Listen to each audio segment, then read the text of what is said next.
How's it going, everybody? Welcome back to Words with Whales. This is episode 3, and I'm here with Tuga, Mac, and I'm Elvis. It's been a little while since we recorded. Life has been happening. Lots been going on. So, finally getting together. Want to acknowledge real quick before we jump into anything. We had a comment on our YouTube from our last episode about the witch from Steph V of the Android Palo Alto tribe. She's requesting that we have some sort of subject on possibly talking about different government-led experiments where they experimented on people. I think that would be a pretty cool thing to cover. Although I think that's something that we really need to research before we jump into anything. So if anybody has any suggestions on what actual experiments we should look into. If anyone has been abducted, let us know. Yeah. You can come on the show. Yeah, we could talk about all that. Straighten that right out. If anybody's got any suggestions on that, let us know in the comments. And yeah, we'll try to cover that at some point. So, Tuga, I think we were talking about you had a subject to maybe bring up tonight. Whoa! Before Okay, that, sorry, let's what do you wanna do? let's unveil to come up with your the jokes. surprise that we have. We have a new logo. And Tuga, would you kind to share the logo here? Absolutely. I thought you were going to start off with some of your jokes. All right. Ta-da! Yay! This is our official logo for the podcast. What? I think it represents us pretty well. Let us know what you guys think. Do want to thank.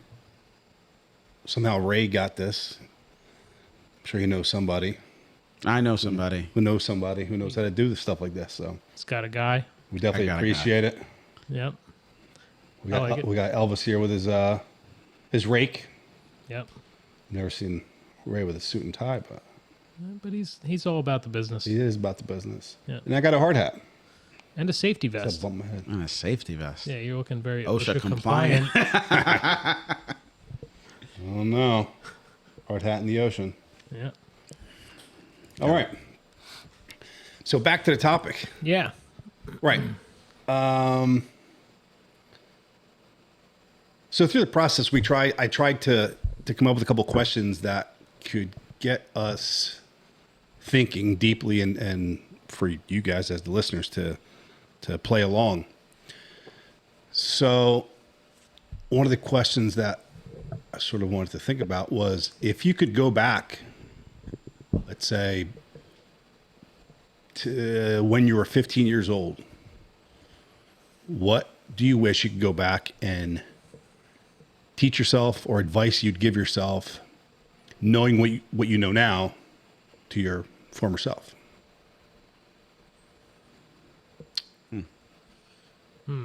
It could be something morally. It could be something to financially help you Yeah. now. Yep. So I have a child who's 14. Mm-hmm. So this makes me think about things that I might tell him. And I wonder if I would listen to myself. Much like I probably didn't listen to my old man back Yep. then. But yeah, I think I would tell him to get busy.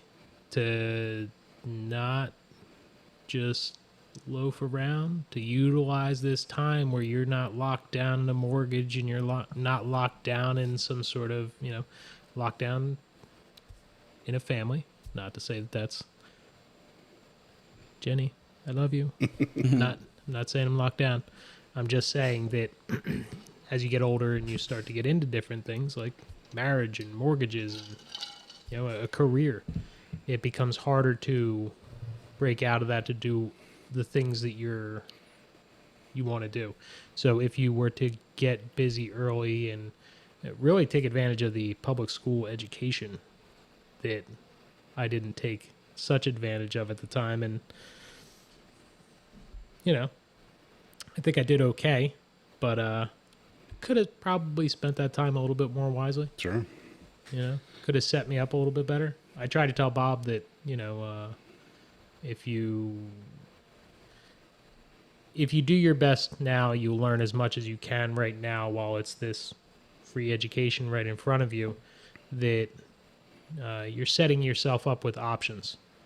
You don't have to, try to become the CEO of a company. You can do whatever the hell you want. Whatever it is. You can, at this point, you're 14, 15 years old. You can do anything you want. The world is your oyster. And we live in a time and a place right now where it's so easy to get into just about anything you want to get into. So find something that you want to get into and run with it and learn as much as you can about it and do that stuff. It was a little different when we were 15. The internet was pretty new at the time, as far as broadband goes. I think when I was 15, we were just getting out of dial-up. Yeah. About that. Yeah. No, Yeah. we were still in dial-up. I remember the Still good old AOL. I was 15. That was like 99. I was breaking into people's mailboxes trying to take that AOL CD-ROMs for 24,000 hours. for those extra. No, it wasn't hours at No, the it was time. minutes at the time, yeah. 111 minutes. Yeah, I was taking over those minutes. Yeah. Every Half of that was just trying to get on. yeah, exactly. Yeah. Then somebody would pick up the phone and kill the fucking connection. Yep. Oh God. Mom, get off the line. Yeah. I'm trying to do research. Yeah. Or you had to block call waiting because Yep. that would screw it Yeah. up too. Yep. True. You had to put a special filter Yeah. on the phone because if somebody called or something came in. Yep, I remember Yeah. that. Yeah. So I remember my parents got a second line just for the computer. Basically, Yeah. it was supposed to be my line. You know what I mean? But I never actually had it in my room or nothing. It was Yeah. in the computer room. So you'd go back and the advice you'd give would be kind of take care of, set yourself up. I mean, I was busy. I had Yeah. plenty of stuff going on. Me and Sikali by the time I was like 17, 18, we were running a small record label, promoting local bands and stuff. I was doing stuff. I was interested in stuff. I just, I look back and no regrets and all, but I do think about different ways that I could have done that better. Could have handled money better. And, just not been a stupid teenager. Yeah, but then you learn lessons from that. Yeah, for sure. I think there's got to be a healthy balance between, I can go back and say, put 100% effort into my studies, learn as much as I can, get involved more in those studious things that would better my life today. But there's always a give and a take. So if I were to do that, then I also wouldn't, let's say, experience some of the social experiences that I had. Yeah. Which also make me who I am today. Mm-hmm. But then you're kind of getting into that time paradox type thing where if you're going back in time and telling your younger self to do A, B, or C different, would you have learned the lessons that you learned in order to tell your younger self that same thing? Like the lessons that you learned and the person who you are today were shaped by the mistakes and challenges that you hit as a younger person. For sure. Yeah. That being said, I think the only real thing I would say, at least for me, is take more risk, invest in yourself, and not in, games and toys and crap and food and going take the money that you made, because even as a younger kid, I was always interested in businesses and entrepreneur stuff and a bunch of different things, and I would take the money and just do whatever with it, like spend it on crap and shit and whatever. It would be take the money and reinvest it into whatever you're doing and make that grow. And it wasn't until I was older and more financially stable that when I did start to do that, it turned into something real and substantial. And if I would have done that earlier, Yeah. I would have been much better off. Yeah, and similar to what you were saying before, it all circles back to the Right. paradox of That paradox. You You learn might not be from- sitting here. Yeah. You might not be doing this podcast right now. No. No, Totally different. be doing it in a freaking mansion somewhere on a private jet. No, Could be. it's definitely a paradox. You make those changes and what actually happens. Like, yeah, you can play it out that all the greatest things would come about and you'd be so successful in business and everything. But if you make that small shift back then, Right. I think we've talked about this before. If you're in a big ship and you make a slight modification and you're crossing the ocean, by the time you get to the other side, Oh, yeah. you're not. That trajectory. You're not in Japan. You're in totally, Australia. You're totally off. Like, Oh yeah. Christopher Columbus. And so, part B to that question. he wasn't supposed to come, right? yeah, Well, he was heading in the right direction. Sort of. He didn't know where he was going to go.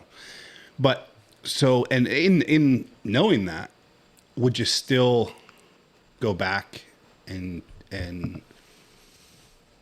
change the course of your life that you live currently? Are you willing to risk? it's like the butterfly effect, basically. Yeah. Yeah. That's what you're saying. Right. Yeah.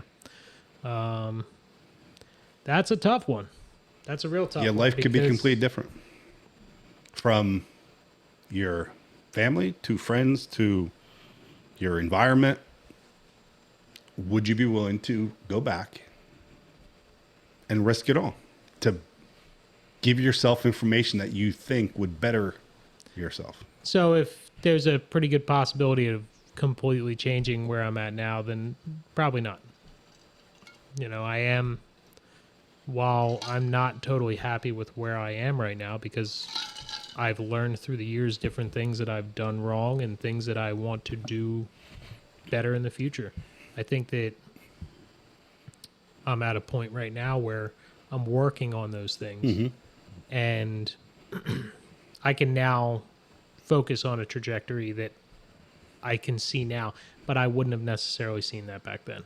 Even with, like I said, talking to my kid, he can't extrapolate the ideas out so many years to think like, oh, well, if I go this way, it's going to play out this way, because nobody's got a crystal ball. And love my wife, love my family, I'm in a pretty good spot right now. Things could certainly be better. I got things that I want to change, but yeah, Yeah. where I'm at. Yeah. So that, like you said, there's a good possibility that one little change back then would do it. But the thought, of becoming more wealthy and becoming more successful and being able to do more cool stuff because you've got more financial freedom, because you've been disciplined through the years with all that. That's a very awesome thought. Right. But I think the normal person would not risk it. I mean, the normal person that is somewhat content, happy with the life that they lead. I mean, like, to go back and risk that, Yeah, I I don't probably know. wouldn't. That's a big gamble. I probably wouldn't either. Yeah. I think the key is whatever you would think you would go back and tell your 15-year-old self, grab that shit And do it now. and do it now. Yeah. Apply it now. I agree. Why not do it now? Whatever you thought you were missing out, whatever advice you'd give to your 15-year-old self, Yeah. do it now. Yeah, what's stopping you? Yeah. Well, it's a different time. No excuses. Different No excuses. different time, different circumstances. So Still where more AOL. no, not necessarily AOL AOL. Like CDs. a perfect example is, now with a family and a kid and building a house and all the commitments and all that stuff that you have, you are less prone to take financial risk. Yeah. Whereas if your younger self could have taken more, given, I mean, this Yeah, is when you just were the younger, you didn't, when you you're didn't younger, have a pot you to didn't, piss in. exactly. You've built something now. Right. So there is that. So yes, you are right. Where I would say I would not go back in time and change anything, because I do like where I'm at today, you can't necessarily take the same advice that you would have given your 15-year-old self to and apply it, because your circumstances are different. When you're 15, you don't have a family that's relying on you or anything like that. Then yeah, you can take more risk. Now you can't just go up and say, hey, I'm gonna go quit my job and do A, B, and C and D, and we'll see where it goes in 6 months. I mean, you can. You can. You can live in a van down by the river. In fact, it's quite popular now. You can become an influencer. You Living can. in a van down by the river. You can. Back in the day, that was like, you didn't want to do that. Yeah, well, that van is still like a $50,000 van. I'm friends with a guy on TikTok. How fancy? Name's Davey Trees. How He's, fancy is his van? I mean, it's not a $50,000 van. It's more like I want to say it's probably like a mid-90s Chevy conversion van. Like, with the captain's chairs in the back. I think that's ripped out. He's got a bed in there. It's it gets him around. My dad had one. And, he's in a van. But he's Did he buy a rubber? more like the Gulf of Mexico in Florida. He's all over the place, just like Chilling. just chilling, having a good old time. He's got some plants growing inside the van, not like moldy, nasty plants, like Like in the shower drain? yeah, kind of.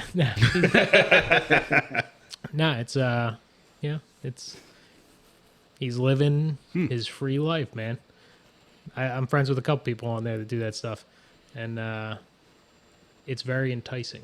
It's very enticing to be able to get out and do something like that. Yeah, but they're only showing you part of their life. Oh, And no. that's the part that people don't quite understand, is all these people that they see on TikTok or YouTube or whatever, they're only showing you a very small portion of their life and what they are. And a lot of them are fake. Like, they're doing it for the views. They're doing it for the audience. Like, That would never happen. Yeah, quit trying to Yeah. dash all my never hopes and dreams, dude. The grass is greener because of luck, because it's just better over Yeah. there. Not Yeah. the bullshit they had to put down to make it greener. Yeah. There's definitely people that are doing the whole, like, oh, I'm going to take a video every morning. I'm going to open up these doors and it's going to open up to this beautiful beach. And then, like, somebody hands me a cup of coffee. And meanwhile, some other people are, like, showing a video of, like, what it's really like. Yeah. And you open up those doors into the Walmart parking lot because you know that it's free overnight parking for travelers. So, there's a lot of that. And I'm not saying that that's Wait, absolutely the is life. that a thing? Walmart offers free overnight parking for travelers? Yeah. That's what I've heard before as well. I never heard that before. Yeah. You can sleep in the Walmart parking lot. Yeah. I don't think that I think that there's like a limit. There's like a daily, like, it might be 3 days, might be 30 days. I don't know. I'm not really sure. Don't quote me on that. I'm not liable for anything. But I believe the Cracker Barrel is also the same way. That's what I've heard. Yeah. Yeah. Walmart, I never heard of. Yeah. In fact, a couple weeks ago when I rented the RV, I contemplated not stopping at a hotel like for the night. It was late. I didn't want to set up the whole RV thing to sleep. So I thought about if I made it to a Walmart, the parking lot, stop at the Walmart, then set up an RV there because I knew I wouldn't be bothered. Like, it wouldn't bug me. Yeah. Like, what are you doing in the parking lot? So I definitely heard the Walmart before. Cracker Barrel, I'm not sure. That's pretty cool they do that. Yeah. Oh, that's cool. I didn't know that. Stuff like that. Yeah, you can go out and do that. You can quit your job right now and do it. It's just what kind of life you're planning to live at that point. Right, right. You could right now, theoretically, let's say, finish the house, sell the house, probably at a pretty decent price. The market's still pretty good right now. I don't know. Well, anyway, you could get a nice chunk out of it, I'd assume. Just a guess. Anyway, you take that, invest it in that RV you're already talking about buying, right? So you. Yeah, Right. my wife's not about the RV life. Not going to happen. I'm not saying that, but Not here's gonna the happen. thing, man. And You I'm can- not about the RV life either. Yeah, It's I just- know you're not. I'm just saying that it's all about that risk that you're able to take, that you're willing to take. When you're younger, yes, it's so much easier because there's not so many other things that are involved in that. Like, even if you were thinking about it, like, oh, I'd love to just go do that. Your wife isn't about it.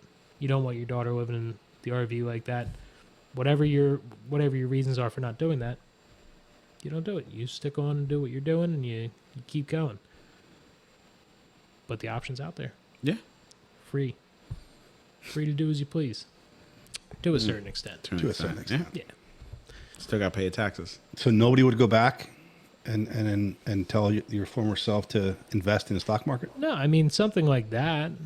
But even still, investing in the stock market back then, it's still going to totally change the trajectory of your life. Yeah. Go back to when you're 15. You know, as soon as you're able to, whether it's through somebody else or whatever, you buy as much Yahoo stock as you can, or Google stock. You know, that wasn't even around back then.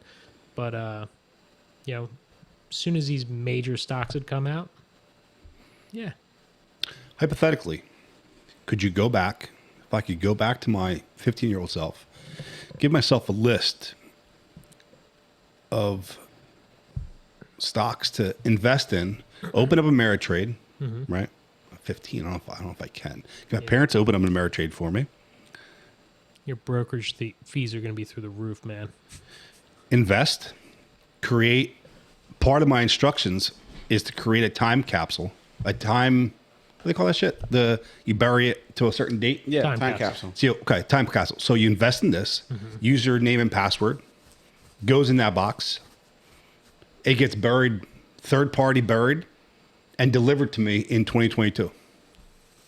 Now I take that portfolio, my life, I make those investments, nothing else changes. I still live the same, for the most part, the same course that I was going to live, that I lived. And now you're And now in balling the hell 2022, out. I get delivered this time capsule from the third party company. Yeah. And now I can go and look at my portfolio that I bought when I was 15 years old. Now That I would do. Except for the last 20 something years, or 20 something years, you're thinking to yourself about this time capsule. No, No, you think you're just. I'm pretty ignorant. I probably would have done it and forgot about it. You would have forgot about it, and it's like, whatever. I forgot about it. I feel like that would still be an issue. I feel like the last 25 years or 20 years, whatever. It's a long time. Yeah. It's a long time for all these things that have gone in your life that like you'd be sitting there like, just had the damn money. I know there's going to be some money in there. Sure. But if I myself didn't tell my previous self that the reason for this is because these stocks are going to blow up, you're going to be multimillionaire. You're going to be very wealthy with what I'm telling you to do. Okay. If it's set it and forget it, Yep. in 2022, I'm delivered the username and password to my portfolio. If I could do that, sure. No, that's what I'm doing. Oh, You can't copy me. You got to figure out another way. I mean, basically what you're talking about, the ideal situation would be right now, here today, no knowledge of any investments or anything like that, that it wouldn't change the way that you are or where you stand right now, would basically be if you got a windfall, that something happened, you won the lottery. You just happened to play the lottery, Right. and boom, you've got $500 million. Like, you just hit it.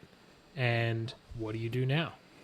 Like, that's ideally what you're talking about, because you would still be in your same position with Right. your family. Where you I are in would life. 100% Learn all the lessons. rather that hypothetical workout. I'm much more confident with myself now, right off the bat, from one day to another becoming a 500 millionaire, to if I was to gain that money as a kid, like at current, I don't know what I would do if I was 15 and I got told by my future self to invest in these things.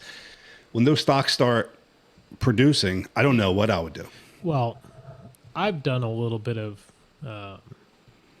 we'll say, day trading. Just, buy a stock and Sell a stock. Sell a stock. A little story about Tesla stock. We bought that when it was pretty low.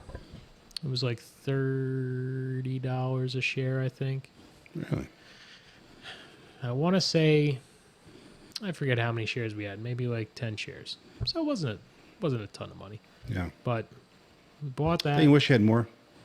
Yeah, I wish I had 100 shares back then. Yeah. Probably wish you wouldn't have sold it at 45.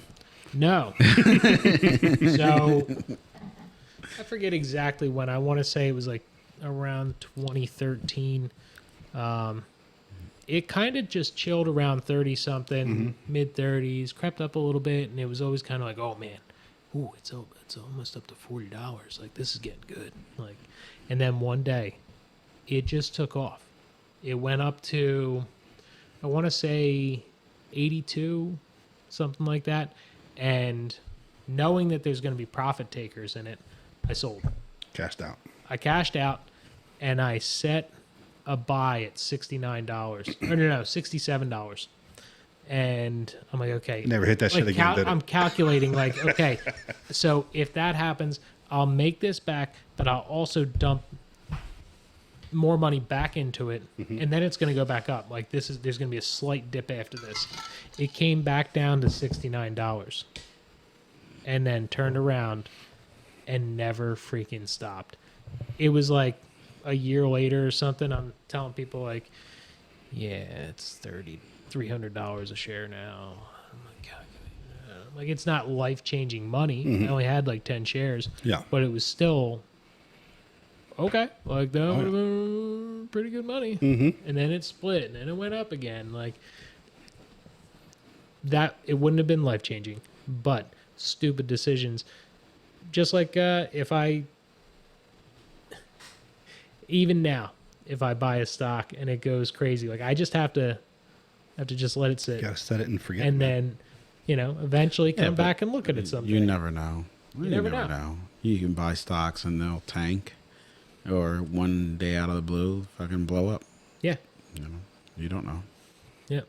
That's what entices people so much about penny stocks. Exactly. You buy a penny stock and, oh, what the hell? I One only day spent it'll be couple a dollars.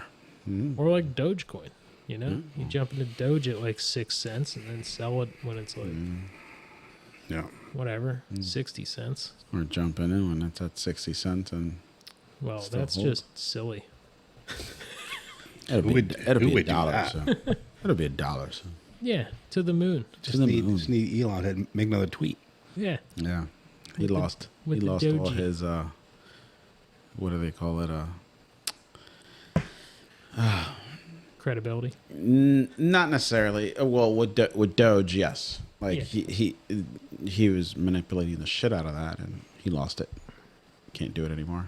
Whenever he mentions it, It's a bold nothing thing happens. to allege. Yeah. Sure. Yeah. I don't know. I think he plays around. I think it's Yeah, he smart guy. he's a smart guy, yes.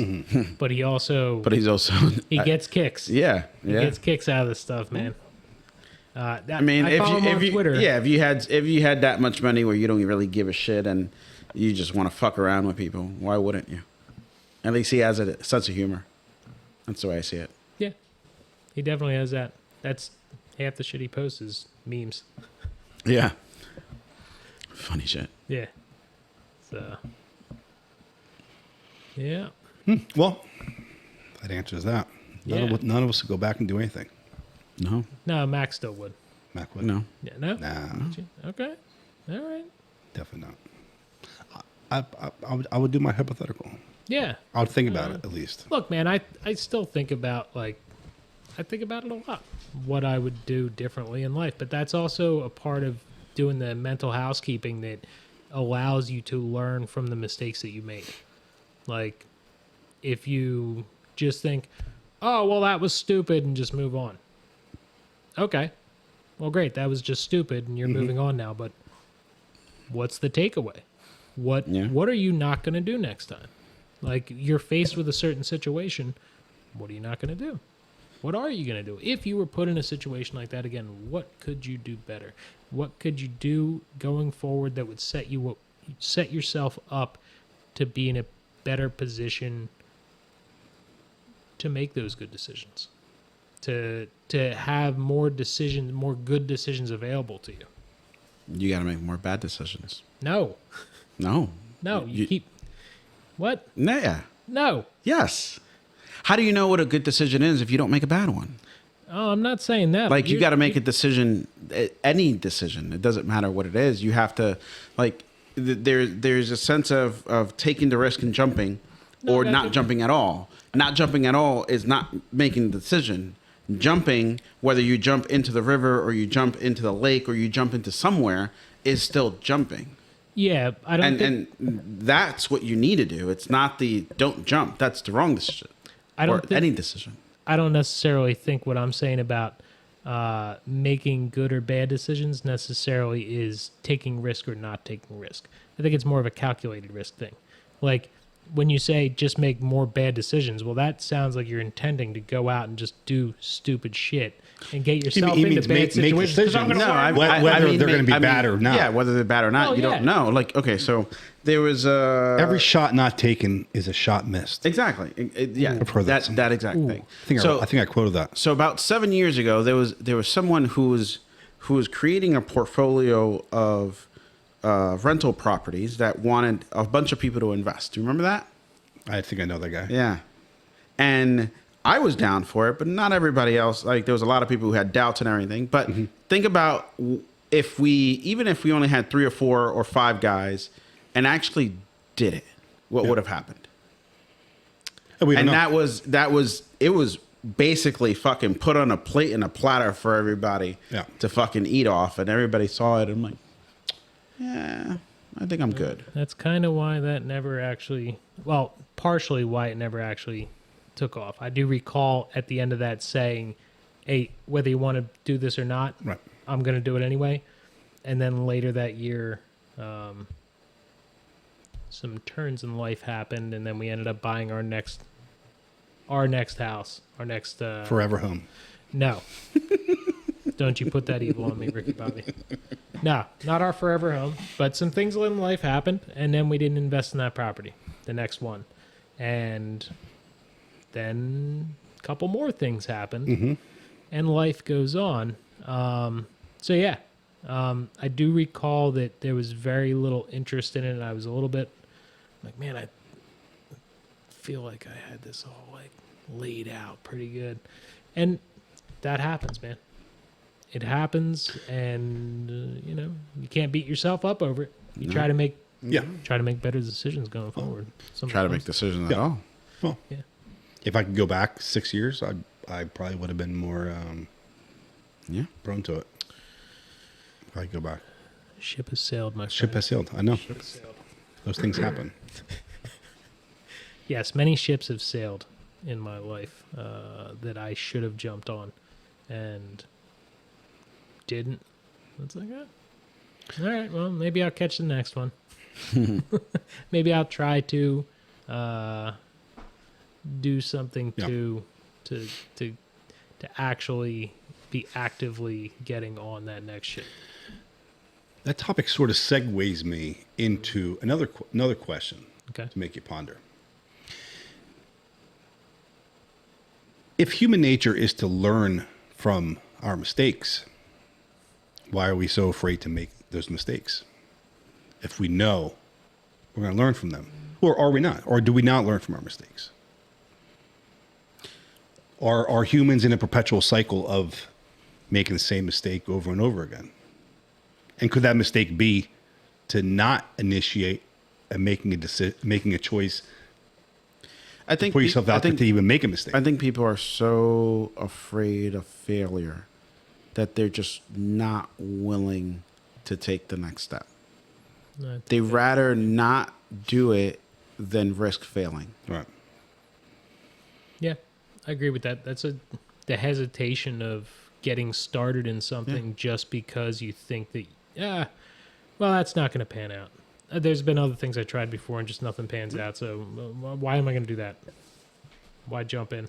Leaving yourself vulnerable Yeah. to failure. But on a grander scale, I think that while there are some things throughout history that we as humans tend to relive over and over again not us specifically, but through generations, like history repeats itself because we forget about the past. We forget about things that happened and the way that things went because of whatever decisions were made in certain times. Societies collapse through the years. Great civilizations have grown and been at the height of things, and then people get lazy. People get bored. They get destructive.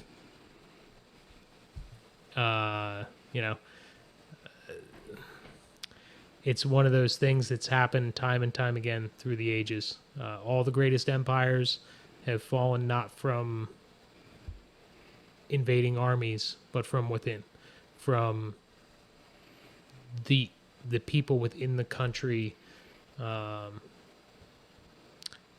basically building it up and then allowing it to decay in one way or another. And it's happened to all the greats.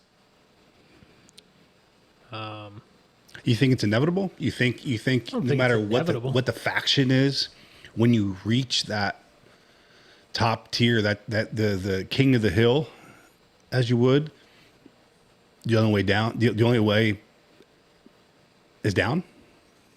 Once you hit that peak, once you hit that summit, See, you know me, I'm a bit more of an optimist. I think that there's a way around that. I think that there's light at the end of the tunnel. I think that we as humans learn as time goes on that we may make some mistakes over and over and over again. But I think overall, if you look at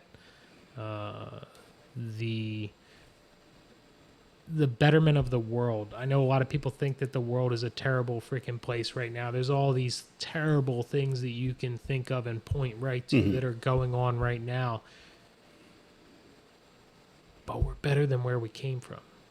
I think that we are getting better. The world is a better place, as crazy as it seems right now. As crazy as sometimes it seems, and that we're on the verge of destruction.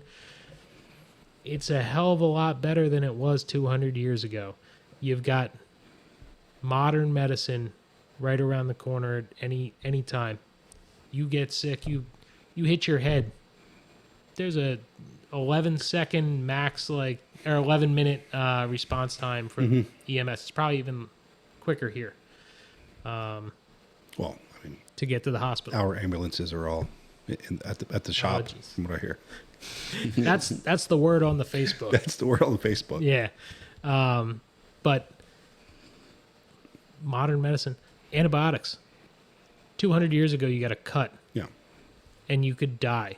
Like, granted, you could still now, but the possibility of it is greatly reduced.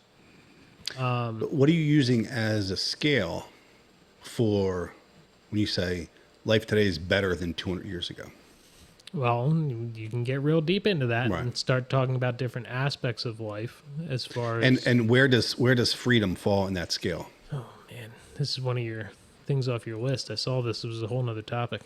Yeah. Are we freer today in this modern society than people 200 years ago?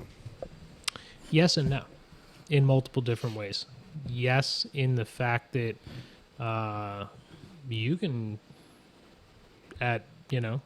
right now, you could go over to the Philly airport, jump on a plane, and go across the ocean and be there in a couple hours, and jump on a train and go all through Europe. Well, that depends. freedom in No, that depends on where you're from and what, if your little blue book is, has a blue cover or a different color cover, right? I got you. So yes, But- to an extent. But right now, you could just go do that.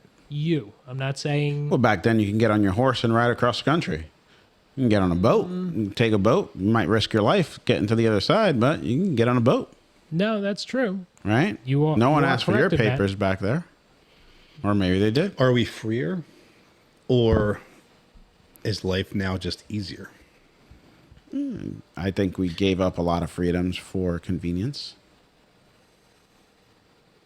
There was also a lot of crazy ass rules on the books back in the day that, like, you couldn't do next to nothing. Well, I mean, I guess it depends. I guess it depends on what. I guess it depends on a lot of things, right? It depends on what time you're talking about, or what century. It depends on race, what race you're in, right? Because different races had different rules. It depends on a lot. Like you could. Yeah, I think it as a general question, that's it's a very complicated question. I do want to say I do agree with you. I think that life today is much better than it was 50 years ago and 100 years ago and 200 years ago. And I hopefully it keeps scaling in the way that it's going. Yeah. Yeah, the direction that we're in, while it doesn't always look like it's the best, there's some things that we think are wrong in the world and everything. I think in general things are getting better. Are there things to work on? Yeah. And we as people now, in this modern world, in this moment, have to work on that stuff. Like we as people, as a society, as individuals, we see problems, we got to start fixing them, because nobody's coming to save us. The aliens, while you might think that they're coming down next week, I don't know what the schedule is. We can't bank on that. We can't bank on somebody else. Coming down and fixing it for us, No, showing us the way. no. Maybe that'll happen someday. I don't It know. might. But I don't. Can't count on it. You can't count on it. No, like, and even if you could, if you were really certain that like somebody's coming to save us, you really want to put all your chips on that one?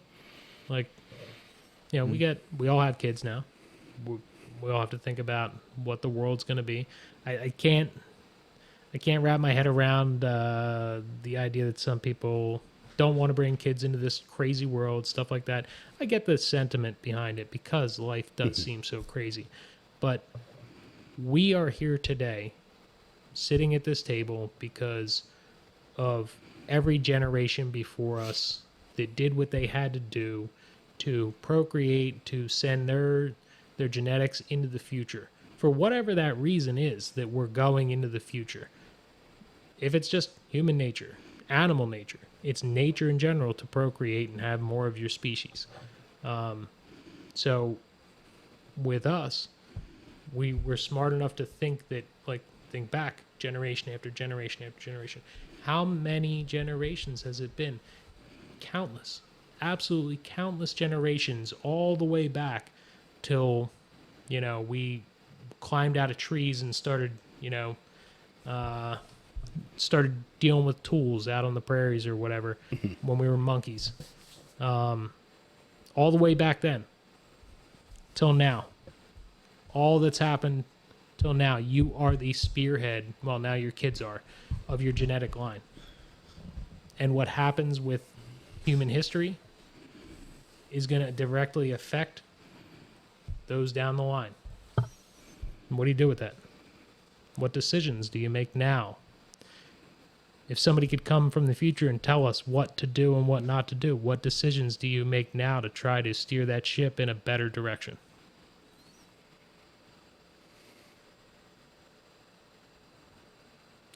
It's a very tough thing because we're all built to, not built, the robot overlords didn't design us to do one specific task or anything, but while you are genetically programmed to procreate and try to do better for your kid, to give your kid a leg up, to have a better possibility of continuing to push those genetics forward through time, you also are looking at what's best for you. What's best for you, survival of the fittest, all that stuff has been a key factor. But here we are in modern society that we can see all the crazy different things that are involved in the world and what the good things that are happening, the bad things are happening.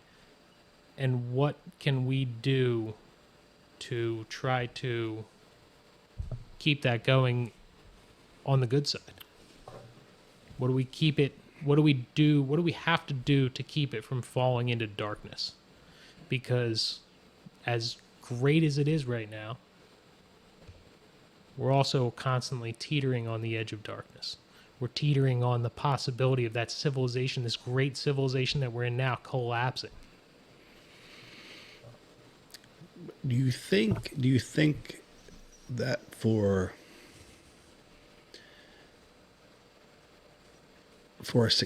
us to have a successful civilization in the future, you think the key is for what I think is most people do is the self-preservation of themselves and their family to push onward? Do you think that'll get us there, or do you think it's to fully get our civilization to the next level, to the next tier of a civilization, we sort of need to bypass, become aware that for us to succeed as a civilization, we need to put the group, the whole, ahead of self and family. So I think that's... And that can get complex. No, it can. I think that self-preservation and that push for our own progeny to move forward is the idea of that is to it's hardwired into our instincts, into our animal instincts at the heart, just like a lion takes care of its cubs. So I got a question for you. Yeah. That's kind of part of this. What would you say is the percentage of the human race that actually contributes to the future of the human race? The 1%. Straight up, bro. Because there's a lot of people. There's obviously, there's a lot of people in this world, and not everyone is a Layabouts. contributing Loafers. member of society. And even if they are a contributing member of society, they're not necessarily contributing to the future of the human race. I would say there's a very, very, very small percentage, which then begs the next question is, why are we here? So, while I do feel that there's certain people in the world that are not doing their part to contribute to society and maybe more leeching off society, you're going to have that in any situation. Yes, we definitely have that. I'm not the person to sit there and rule out, who or what. But I think in general, like the conversation that we kicked off the witch about, this whole thing, this whole world community that we have going on, the human race as it stands right now, I think is a very collaborative thing. We are dependent on everybody else for everything, just like all the equipment in this room. We didn't build any of this, Yeah, sure. Went on Amazon, that's not a plug for Amazon, but you went on and you purchased the items off of there. But I think that even the people that are maybe just in the middle of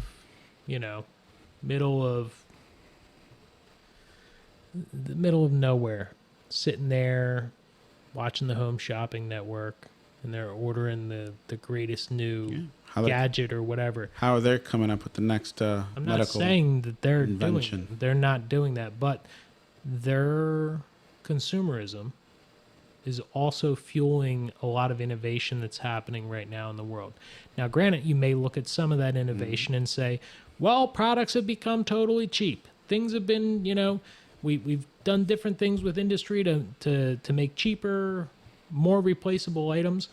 And while I'm also somebody who sits and thinks about the ways that we could improve the durability of goods, I also see the duality of that, where if everything was so durable that it never broke down, there'd be no drive to make new products too, because we just have these great products here all the time. That's not necessarily We- true. That's why innovation exists. That's why you take an existing product and you make it better, and that's what innovation is. Yeah, but what So- I'm saying is that a lot of the stuff that we have now, it's not an innovation in the idea that you're making it better. It's an innovation strictly in cheaper, and it, some things we can break down every single item on the market or whatever, but I think we're kind of both going on the same premise that innovation is a good thing. So what I'm saying though is that even Joe Plumber in the middle of America, sitting there watching the Home Shopping Network or wherever, getting his newest TV, those little bits of it are helping to push that innovation. Again, there's a bunch of different aspects to it, but I think that if we are going to become that next level society, I think that we need to understand that we all play a part in this. And I think that it's going to be part survival of the fittest that drives us, and it's also going to be part starting to understand that we're not just us. It's not just me. It's not just you. We're part of a bigger thing. The human race isn't just a bunch of individuals all over the place. We are a superorganism. We are like a giant ant colony that I think an ant colony probably operates a little bit smoother in general, but I don't know all the politics involved. I don't know everything that's going on there, but So who's the queen? What is my purpose? yeah, I think Because I mean, you are to an extent. I don't disagree with you with your analogy of the ant colony, because a lot of people just go through on their daily routine, and that's what ants do. They're worker ants. They pick some shit up, bring it over here, and that's all they fucking do all day, right? So same thing with most people in this community or most people in this world is they're pretty much what you call the rat race, right? They have a routine and they go through that routine through life, and 10, 20, 30 years later, they're still doing the same shit. and you're going to have that. But have people that somebody out there is holding the carrot, driving this force. So who's holding the carrot? I don't know. That's a tough one. That's something that I really don't. I think don't know. I think you'll only find that out. I think society will only see what it's actually what it is, how strong it actually is, when times get really, really bad. And I don't think we've society's been there in a very, very long time. Not here. No, not here. No, not here. We've been pretty much immune to a lot of very hard times for a long time. But you're talking about less than 100 years ago when we had the Great Depression, and shit got pretty bad. You had the Dust Bowl out west. The 20s and 30s here, yeah, you hear about the roaring 20s, great times and everything, and then the bust of the stock market. We've gone through some tough times, and I don't think that there's, I think that there's tough times ahead. I don't know when that's going to be. Maybe, hopefully, we're going through it right now. Hopefully that this is our low point right now. I don't know. Let's hope, I guess. I hope so. Because I don't think it's that bad. well, I don't think it's that bad either, but that's what I'm saying. Like, we should hope for good times.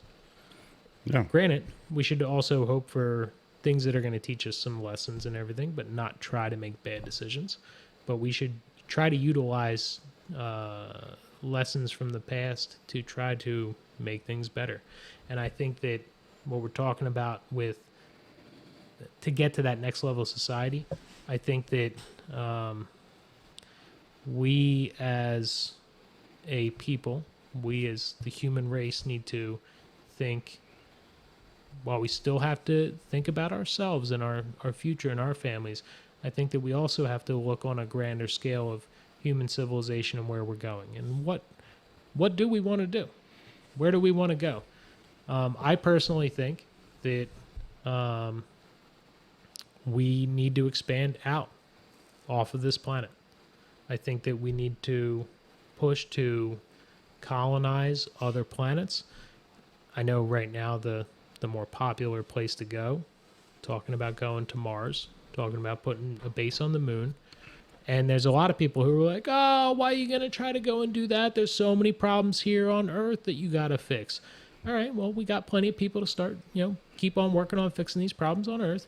But we also, if we direct some attention towards getting to Mars and putting a base on the moon before we go to Mars, stuff like that, there's going to be technologies that come out of that are going to help us to improve things here, if we do it right. If we continue to work to get beyond that, to keep on pushing the envelope on technology, to come up with the next thing, to come up with the next great discovery, you're going to have a shitload of discoveries along with that. Mm-hmm. Because more people are going to be pushing to try to go towards that stuff. And not everybody's going to do it. But that's human nature also. But you can't force everybody. You know what it to is do though? Because to make those discoveries as you're saying, while this journey is happening, we're going to make all these discoveries and expand out in, let's say, to Mars but there's going to be a lot of guinea pigs. There's going to be a lot of failure. There's going to be a lot of turmoil. Yeah. And I think majority of the people aren't putting effort. The majority of people aren't putting effort in that journey because they don't want to be the ones that fail, that die, that experiment and don't succeed in order for everyone else to eventually meet that goal. Yeah. There's going to be a lot of failure. But the sooner we start, the sooner I guess we get to that end goal. But there's going to be a lot of people that are not going to meet that or not going to see that final goal. Yeah. So there's Again, self-preservation. So right now, there's enough people that are excited to explore that I haven't seen it, but I'm pretty sure that there's a list out there of people that have volunteered to be the first people to go to Mars. Yeah. Even with a prospect that it might possibly be a one-way ticket. But how many of those people on that list that volunteer want to go out there, are they the best suited to go out there and actually, or are they just want to be the next space cowboys? Some of them. A lot of them are probably just dead weight. It's a meat shield. I don't necessarily know if it's just a meat shield, because here's the thing. Modern society, we need people. We need people to do things. We need people to clean up trash. We need people to work in the steel mill. We need people to mine for rare earth minerals. Mm-hmm. We need everybody.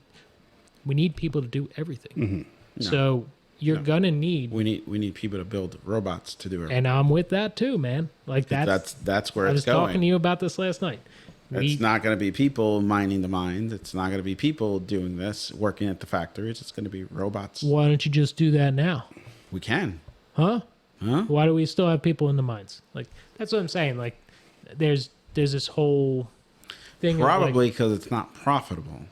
Because everything is all about capitalism, right? So if it's not profitable to replace a person with a multi-million-dollar machine, and what you're getting out of it is not going to pay for itself, or whoever's running it doesn't see the future of what it is. There's also that. You have maybe some of these mine companies are being run by very ancient people who are still stuck in their old ways, and they're not looking to the new technology, or maybe they are and it's just too expensive, or maybe to them people are just more disposable or cheaper.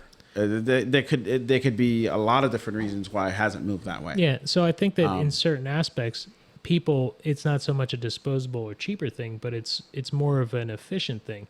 That to actually go through the process of funding the R&D to get AI operated robots that are going to do all this work, you still need people to like right now. Right. I mean, that's just not there to just send a machine to go, at least and as far as I was, know, through a coal vein, just by itself. Think about, Still gotta have a the guy. automotive industry. I mean, and think about what Tesla did with the automotive industry. Like, not only were they building electric cars, but they were building the machines to build the electric cars. Most of their factory is automated. Whereas you have automakers who have been doing this for years, and Chevy and Ford and Honda, in Japan that are known for technology, and they're still doing it very much with people. And it wasn't until recent. I mean, they obviously have computers and some machines involved, but it's not as dramatic or not as substantial as what Tesla did. Yeah, I completely agree. You're gonna need in this future. You need more people to take risks. You need more people to take the chances. You need the outliers to. And you also need the companies to spend the money. That's a big part of it. Yeah. The CEO has to be like, okay, instead of taking home, my $20 million paycheck, let me invest some of that right back into the business. Well, reinvestment is the key to everything like Right. that. And I'm not here to defend giant major corporations that everybody thinks are, doing whatever good or bad to the world, but people get very upset about giant corporations that, you hear all these reports all the time that so-and-so didn't pay anything in taxes last year. Like, all right, well, the way that the tax system works is that you reinvest your money into the business and you open more warehouses and you hire more people and you buy more vans and you buy more robots and you continue to reinvest that money. And if you do that on a scale of like 90+% every year for the entire life of the company, you grow that company to be the biggest retailer in the world that delivers the crap right to your house within a couple hours. Right. That's what you get from that. And But the other issue is most of the tax law is written in weird ways that you can kind of, you hire the best and you're able to figure it out. You're able to not have to pay 20-30% in taxes, and you can get away with paying 10% because you're probably paying 5% to the guy that's telling you how to get away with paying 10% legally. So there's people that are involved in this whole thing and are getting paid to also navigate the financial laws surrounding it. There's so many jobs out there for everybody. And while we say like, there's no one wants to work. But the jobs are the jobs that are out there are not the low level blue collar type of jobs. Like it's changing, and people need to start to adapt. I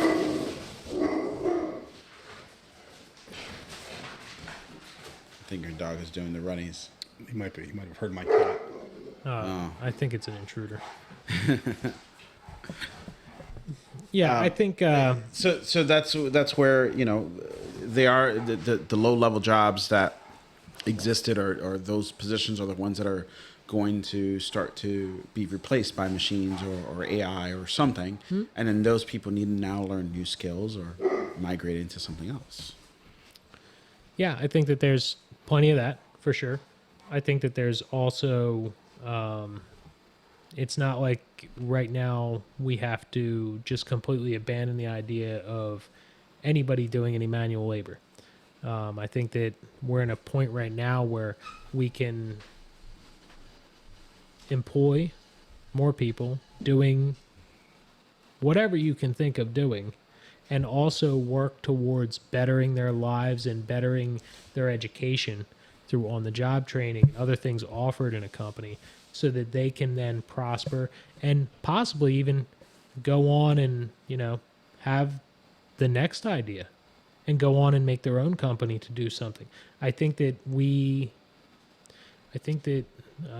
way that things are going in the world has to be a collaboration between the idea of self-preservation, but also that superorganism that we are trying to better those around us, better the things around us, better our own way of lives.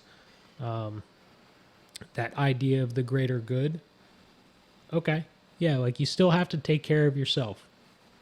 But I think that there's ways of doing things that can benefit everybody, even if it's in the smallest bit. even if you're doing something that is going to improve the lives of others in even a small way. A friend of ours just recently was talking about, if you were, everybody's put here for something. And this might be a little woo-woo for you, but everybody's put here for something. And your one job might be to, even as simple as helping an old lady across the street. Like whatever it is that you're here to do to make things a little bit better, that's, something that you can do to contribute. And not everybody's going to be Elon Musk. Not everybody's going to be,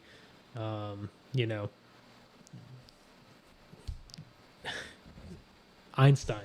Not everybody's going to have that best invention, that next thing. But I think that if we try to push to encourage more people to do better things. And I don't mean like brainwash people and reprogram people into like hippy dippy happy camps that like the world is so great and I see your aura and it's so beautiful. No, I mean like you do good and you treat people around you good and you treat the people that work for you good, and you do as much as you can in your sphere of influence to try to make those lives better and anything that you can touch better. And I think from there, you've done your part to help things along, because nobody's king of the world. Mm-hmm. Nobody can say, all right, that's it. We're doing it this way. We're doing this because that's the way we need to go. Nobody out there can do that. Nobody's got the power, and nobody's got, I think, the standing amongst anybody to actually be looked to like, that's the guy. Yeah. Lead us. Go ahead and lead us. Wait, what happened? Max said he's going to run for king. Thank you. All right, sounds good. Sorry about that. I had to take care of the dog. Yeah, it happens. Dog and cat do not get along. We should be good now. I appreciate that. Yeah, no problem. Thank you. Dog was really bothering me. Running around here barking. He was. Human nature. Dog nature. Dog nature. There we Yep. go. So, All right. Well, we're about an hour and 7 minutes in. Do you guys want to? I don't know. It's up to you. Having a good old time. Okay. Yeah, we can wrap it up. All right. Thanks for joining us, guys. Hope you guys are enjoying listening as much as we're enjoying doing it. Yeah. Yeah, this is good. Yeah, obviously very new to all this, and kind of just show up randomly, sporadically, and talk about some thoughts that we individually have. I hope you guys follow along and enjoy, and hope to see you next time. Yep. Like, share, and smash that subscribe button, and let us know if there's something that you would like us to cover, because, we're just kind of throwing stuff out there, and, who knows? Yeah, let us know. Take care. All right, bye.